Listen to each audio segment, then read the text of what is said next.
And Johnny and I have a code of honor too, where we don't prepare well at all for this podcast. We don't research anything. Yeah. We don't look into our guests. We learn nothing about you before you come on. Good, man. Yeah, this we is really my type of show. Take it as lackadaisically as possible. Trust each other. We trust that neither of us will do any research.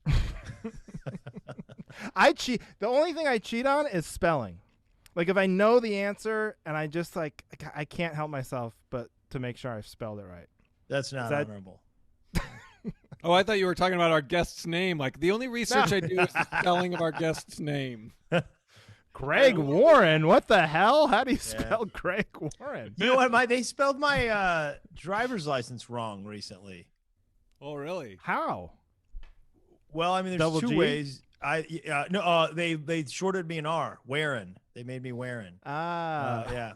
And so either I misspelled my name when I was writing it down, or I don't know what. And then I finally took it back to get it fixed, and they charged me for that error. Yeah.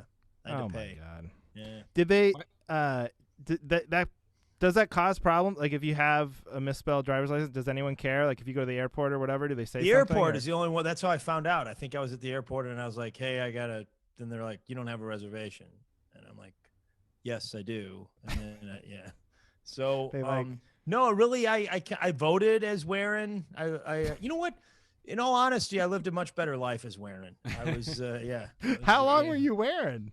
I mean, I think probably a couple of years, maybe a year. Oh my God. Yeah. That's how lazy I am. I didn't want to go. Well, no, if it's not, I wouldn't have changed it if it's not causing you any problems. Well, yeah, the airport. I had a passport, so that that didn't really cause me any problems at the airport. But when my wife got her license renewed, they were like, "Oh, you need your marriage certificate," and she was like, "Oh, I don't have it." And I'm like, "Well, you have to get it, otherwise, we have to put your maiden name." And she was like, I'm not getting back in line. So her name basically got changed back for about a year and a half. She go back with her marriage certificate. She would have been like, well, this means you legally have to be separated from Johnny. It was like, I told you I wasn't getting back in the line. Okay, I don't know how more clear I